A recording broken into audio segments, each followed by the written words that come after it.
कांग्रेस वो मृत अवस्था में पहुंच चुकी है, कोमा में है, जिसे बस ढोया जा रहा है, अंतिम संस्कार नहीं किया जा रहा है। 15 साल अमेठी से सांसद रहते हुए कोई कार्य नहीं किया, इसलिए आपको लात मार करके अमेठी की जनता ने भगा दिया। अब वायनाड में आपने कोई कार्य नहीं किए हैं, अब आपको पता है कि वायनाड से मेरा पत्ता साफ होने वाला है, सुरेंद्रन जीत रहे हैं, तो अब आपने एक नई सीट ढूंढ ली रायबरेली। उनमें खौफ है, उन्हें पता है कि जनता उन्हें पसंद नहीं करती है। यही सोनिया गांधी जी थी जो कांग्रेस की सरकार के समय में विश्व की चौथी सबसे अमीर महिला हुआ करती थी। यही सोनिया गांधी जी थी जब कांग्रेस की सरकार थी, यूपीए की सरकार थी, तो उन्हें एक अजीब गुप्त बीमारी थी जिसका इलाज सिर्फ यूएसए में हुआ करता था। 2014 के बाद तो यूएसए चेकअप के लिए नहीं गई। क्या भाजपा सरकार आने से उनकी गुप्त की बीमारी जो थी वो ठीक हो गई? 5000 से ज्यादा साधुओं की निर्मम हत्या किसने करवाई? उन पे गोलियां किसने चलवाई?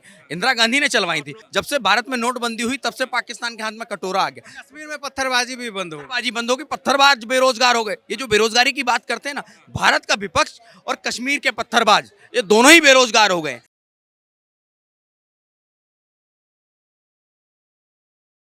भैया आखिर एक एक करके जितने बड़े कांग्रेस के नेता थे पार्टी क्यों छोड़ते जा रहे हैं? आज अरविंदर सिंह लवली बीजेपी में आ गए। सबसे बड़ा रीजन होता है अयोग्य नेतृत्व। जब नेतृत्व करने की क्षमता ना रहे तो जो योग्य लोग होते हैं वो निकलने में फायदा समझते हैं। उसका एक कारण ये भी है, अयोग्य व्यक्ति को कब तक ढोया जाए? जो व्यक्ति मर चुका है उसका अंतिम संस्कार ही किया जा सकता है, उसको हमेशा कंधे पे ले जाकर के ढोया नहीं जा सकता। मैं एक मिनट रोकना चाहूंगा। आपने कहा अयोग्य नेतृत्व। अगर अयोग्य नेतृत्व था तो 60 साल देश पे राज कैसे इसी नेतृत्व ने किया है? देखिए, 60 साल में और वर्तमान के नेतृत्व में जमीन आसमान का फर्क है। जनता क्या चाहती है? विदेश में आंख डाल करके बात करने वाला चाहिए, सर झुका करके बात करने वाला नहीं चाहिए। भारत जो है विश्व गुरु कैसे बनेगा? आंख में आंख डाल करके ही बनेगा, सर झुका करके नहीं बनेगा। तो वही चीज है। आप एक चीज आइए, राहुल गांधी कांग्रेस को ढो रहे हैं। कांग्रेस वो मृत अवस्था में पहुंच चुकी है, कोमा में है, जिसे बस ढोया जा रहा है, अंतिम संस्कार नहीं किया जा रहा है। मेडिकली उसको डेड घोषित नहीं किया गया है, ब्रेन डेड हो चुका है, बट अभी उसको डेड घोषित नहीं किया गया है, बस उसको खींचा जा रहा है। राहुल गांधी एक बार फिर से रायबरेली अब नया सीट चुन लिया अपना, और अपनी माँ को क्रेडिट देते हैं कि हम पे भरोसा जताने के लिए माँ का आभार, माता जी का आभार। माता ने तो भरोसा अमेठी के लिए भी जताया था, क्यों छोड़ के भाग गए? जब भारत जोड़ो यात्रा कर रहे थे, तथाकथित भारत जोड़ो, वैसे वो भारत जोड़ो नहीं थी, भारत तोड़ो थी, परंतु उन्होंने कहते थे डरो मत। तो आज भाई डरो भी और भागो भी। अमेठी से भागे वायनाड, और अब वायनाड से भाग रहे हैं रायबरेली। अरे कहां तक भागोगे? कहां तक भागोगे? देश की जनता विकास की बात करती है। आपने 15 साल अमेठी से सांसद रहते हुए कोई कार्य नहीं किया, इसलिए आपको लात मार करके अमेठी की जनता ने भगा दिया।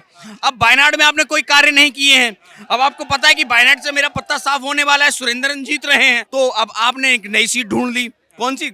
रायबरेली। मम्मी के नाम पे सिंपैथी कार्ड खेल करके, जैसे मैनपुरी में अखिलेश यादव सिंपैथी कार्ड खेल रहे हैं मुलायम सिंह यादव के नाम का, सेम वही कंडीशन राहुल गांधी की रायबरेली में जाकर के सोनिया गांधी जी के नाम की सिंपैथी कार्ड खेलने की कोशिश कर रहे हैं। इतनी डर गए, रायबरेली छोड़ करके राजस्थान चले गई राज्यसभा। अरे भाई, जब आप या तो राजनीति से संन्यास ले लीजिए अगर जनता की सेवा नहीं कर सकते, मगर नहीं, आपको जनता के धन पे आनंद लेना है, तो इसलिए लोकसभा ना सही राज्यसभा रोज। क्या लग रहा है रायबरेली से जीत जाएंगे? वो सेफ सीट हो गया उनके लिए। दिनेश प्रताप सिंह जी वहां से 2 से 3 लाख मतों से जीत रहे हैं, राहुल गांधी जी 2 से 3 लाख मतों से हारेंगे वहां पर। बहुत बड़ी हार हो। 1.5 लाख की हार थी ना अमेठी में, तो सेम वही कंडीशन वहां भी रहनी है। अच्छा, क्या वायनाड से भी राहुल गांधी को डर लग रहा है क्या? स्मृति ईरानी भी वहां पहुंची थी बीते दिनों, वहां भी प्रचार करने पहुंच गए। डरे हुए ही है वो सर, डरे हुए हैं। यही कारण है कि उन्हें पहले अमेठी से वायनाड और वायनाड से फिर रायबरेली आना पड़ा। नामांकन के आखिरी दिन कांग्रेस प्रत्याशियों का ऐलान कर रही है, ऐसी क्या मजबूरी? अरे खौफ है, ये उनमें खौफ है। उन्हें पता है कि जनता उन्हें पसंद नहीं करती है। उनके परिवार ने इस देश पे 60 साल राज्य किया। 60 साल राज्य करने के बाद भी अमेठी रायबरेली पिछड़े ही क्षेत्र रहे, परंतु 5 साल के स्मृति ईरानी जी के सांसद रहते वहां पर बहुत ज्यादा विकास कार्य हुए। 5 साल विपक्ष में रह करके भी स्मृति ईरानी जी ने हारा हुआ प्रत्याशी होने के बावजूद भी बहुत काम किया है। रायबरेली अमेठी से अगर नहीं जीतेंगे तो कहां से जीतेंगे? इटली से। इटली से? अच्छा, फिर तो उन्हें भारत छोड़ बिल्कुल जाना ही पड़ेगा ना, नानी के घर तो जाना ही पड़ेगा। लोकसभा चुनाव 24 के बाद में पूरा परिवार इटली जाएगा या तिहाड़ में जाएगा।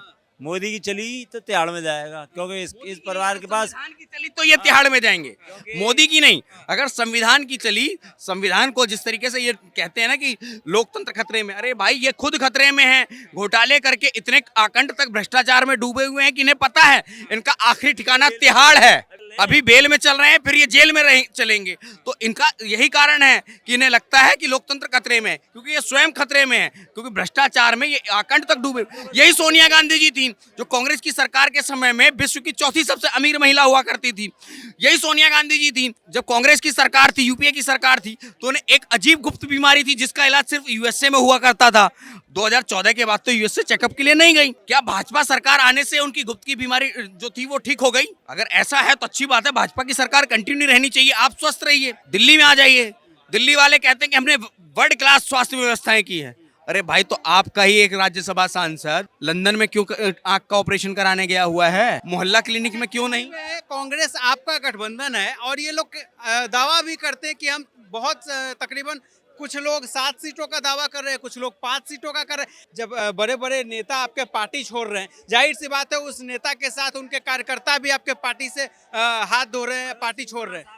तो जब कार्यकर्ता और नेता साथ में नहीं है, कैसे चुनाव जीत जाए? देखिए, पहली चीज आप और कांग्रेस का नहीं है, पाप का ठगबंधन है। केजरीवाल जी अगर आज जेल में हैं तो उसमें सबसे बड़ा योगदान किसी का है?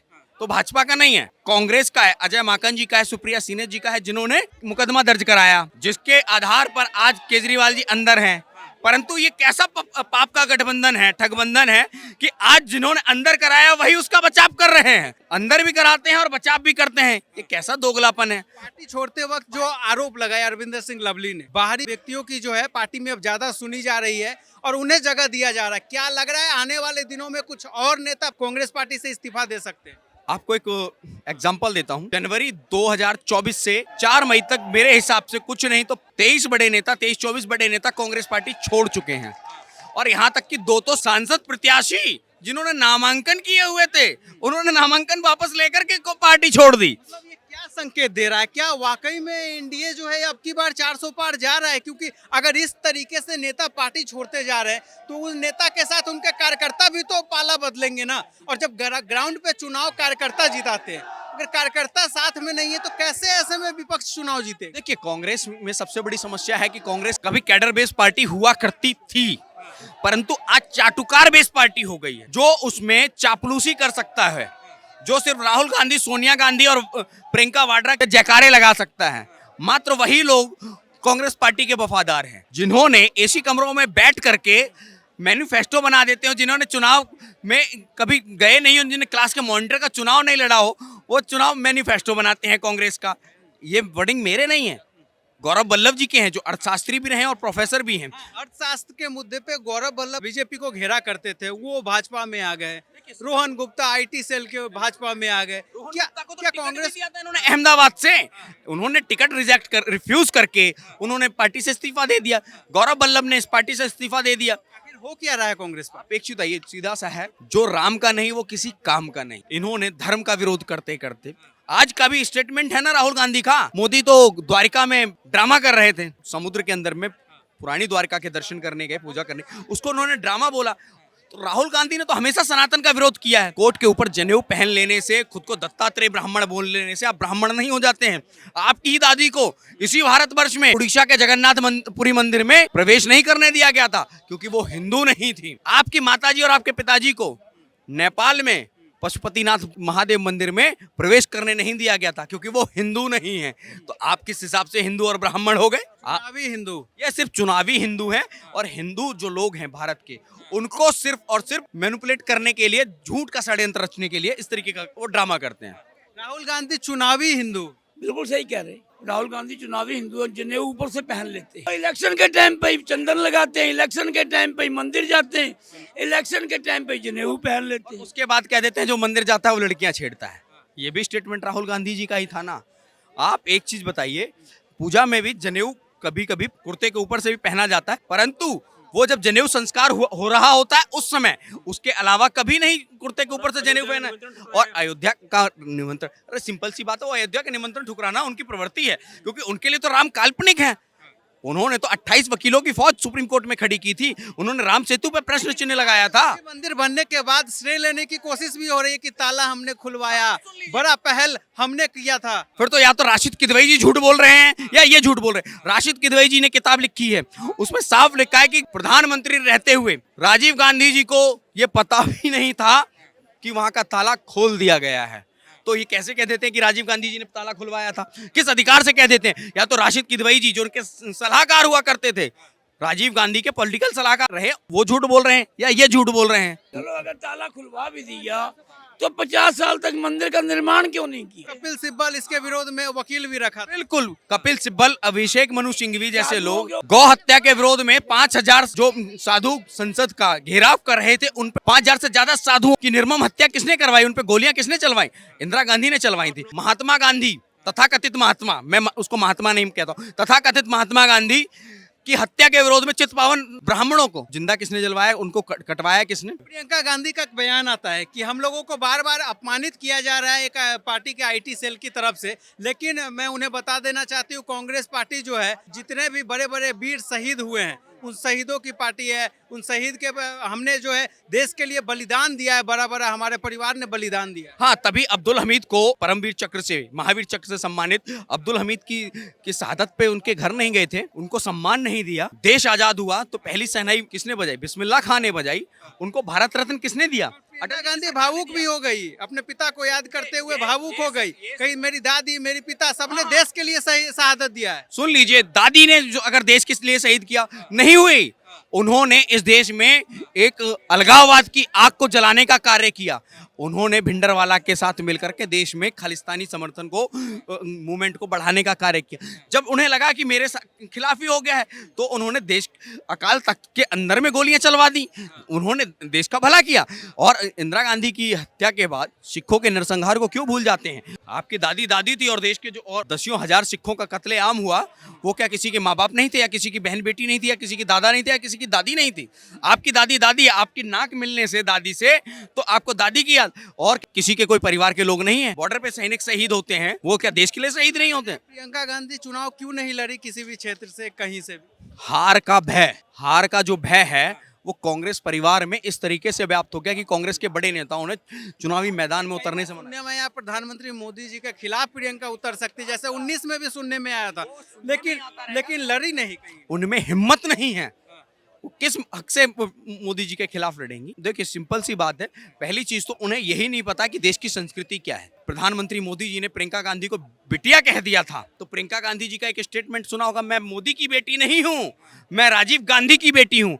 अरे भाई, हमारे यहाँ तो संस्कार है, अपने से छोटे बच्चे को बिटिया कह देते हैं तो क्या वो उसकी बेटी हो जाती है? मगर वो सम्मान के तौर पे, प्यार के तौर पे बोला जाता है। ये उस प्यार को, उस अपनेपन को भी नहीं समझते हैं, तो ये किसको समझेंगे? इन्होंने तो हमेशा ही बांटने की राजनीति की है, तो इन्हें तो बांटना ही आता है।